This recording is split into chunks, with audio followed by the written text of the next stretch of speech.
of the Rings was kind of a remarkable once in a lifetime sort of experience, and a time in life when, movies were made in a certain way. And, Peter Jackson had this vision that we all got behind and committed to. And obviously Tolkien had written these remarkable books that, we got to bring to life. And I think, in creating a narrative from the original work, I think the films sort of stand up. They sort of hold up quite well, actually.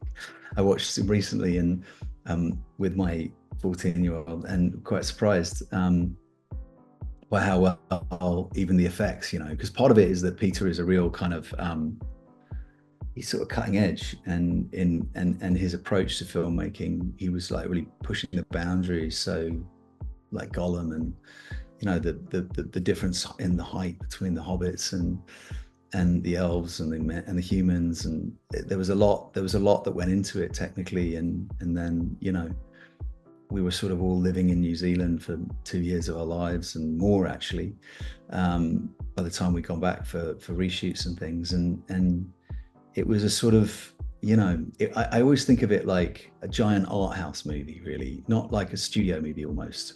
When you kind of talk about studio movies, they feel like, I don't know, there's so much behind it.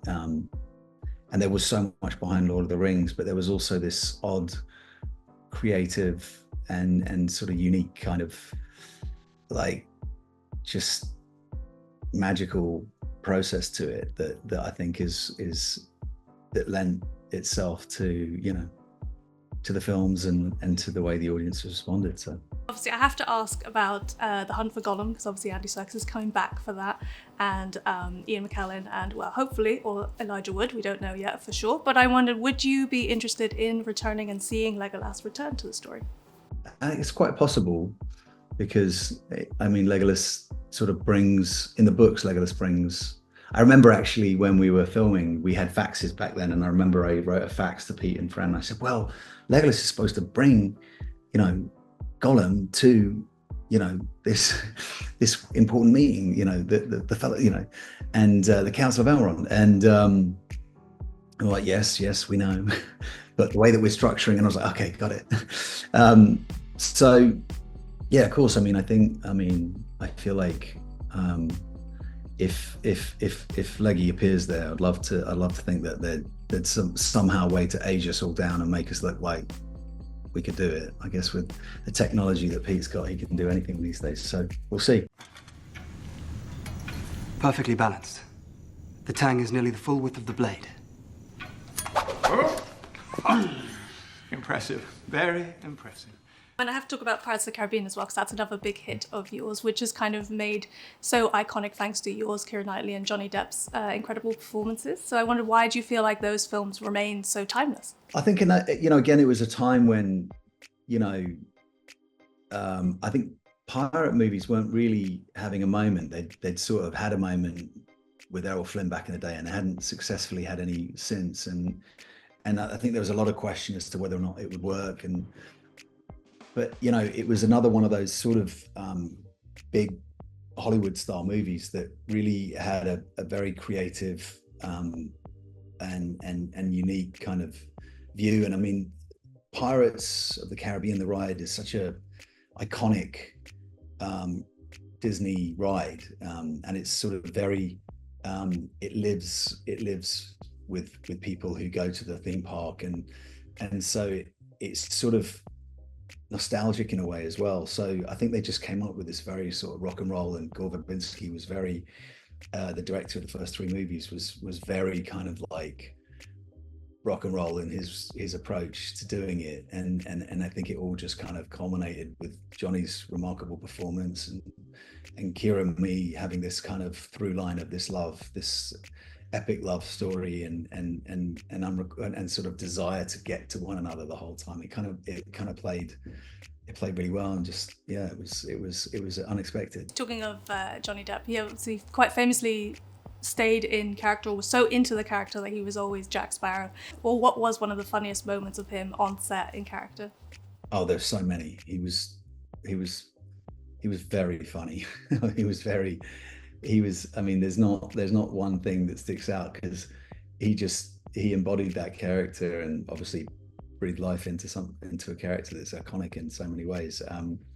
But I think, you know, it was sort of this, I remember reading it and thinking, well, it's weird because Will's definitely similar on the page, and then Johnny came in and just did this remarkable kind of like free sort of you know, out the box idea of this character, the fluidity of his movement and the sort of the Rascallian sort of type of role. He just made that. So, and that actually was helpful when it came to me playing Will, because it was like, okay, well, I'm going to play the straight guy then. I mean, it wasn't easy to play the straight guy opposite Johnny, but it was sort of required and worked. I wanted to ask also about Kingdom of Heaven and Black Hawk Down, because obviously both those films you worked with Ridley Scott, very different movies.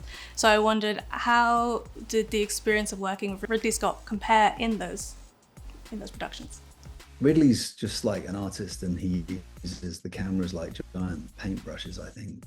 He is actually a painter as well, but he sort of inspires people to do anything and everything to deliver something authentic and honest and real. And I think Black Hawk Down's, you know, arguably one of the great war movies, and you know, he really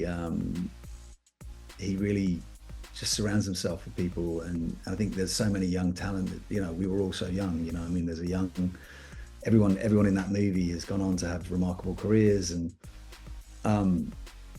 you know, and then when I got the chance, I mean, I'd done Troy, and I was like, oh God, Paris was such a I struggled to be. I remember when I got cast in Troy, and it was like I don't want to, I've got to grovel at my brother's feet, and it's like he's this, you know, but it's this iconic kind of thing. And then I got to go and do, you know, Balian, who's this sort of, you know, knight and heroic and sort of earnest and sort of also, you know, spiritual and character that, you know, and with an epic story. And we had this giant set in Morocco. We were in 3 locations.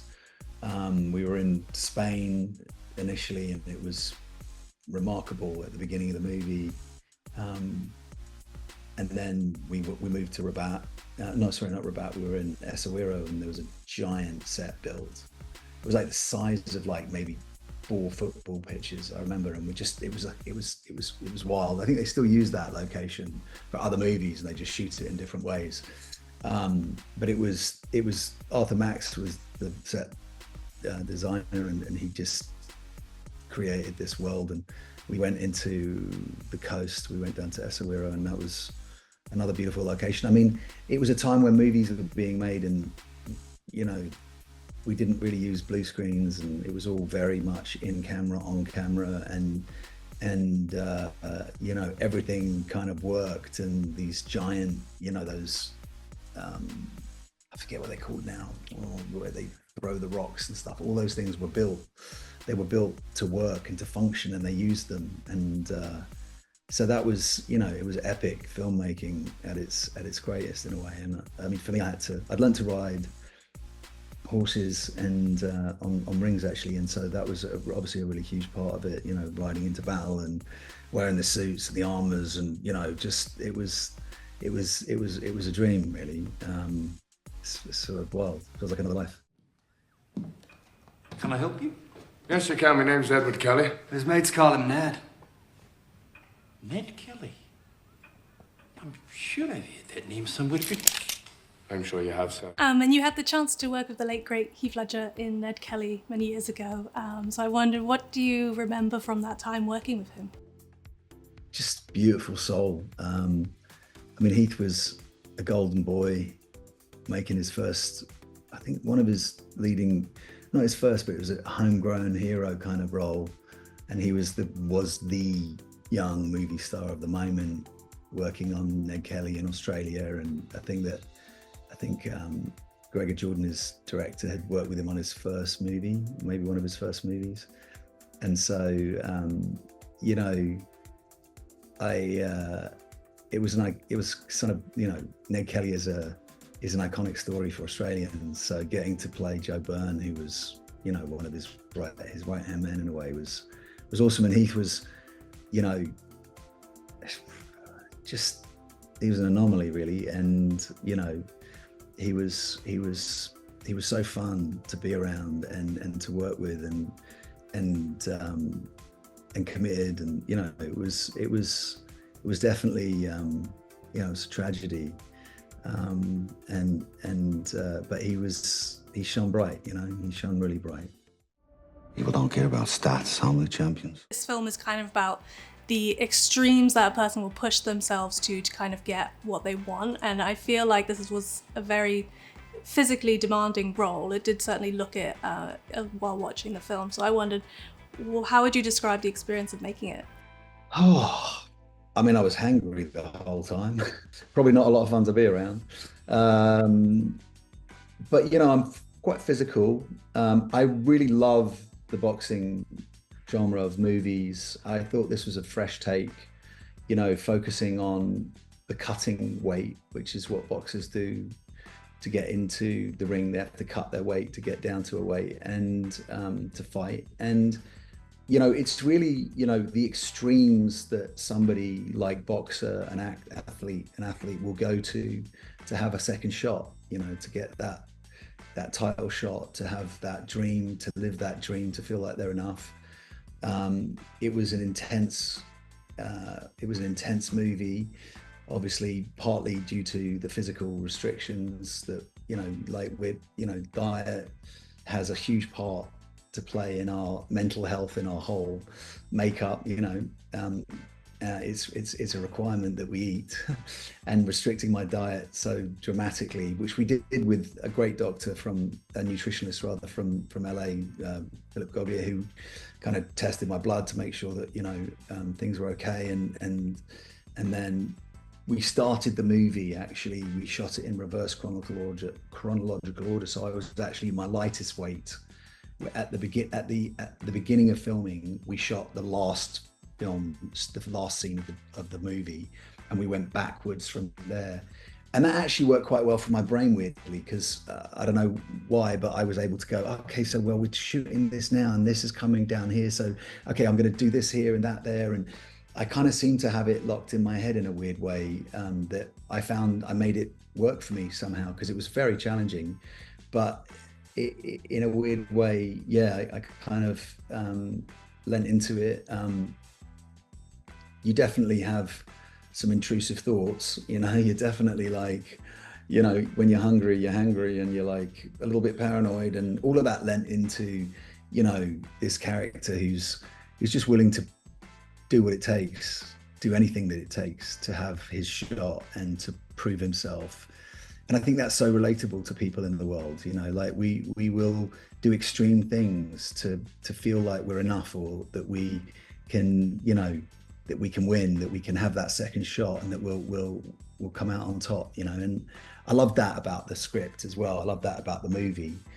I think it's, you know, it's very different from anything I've done before.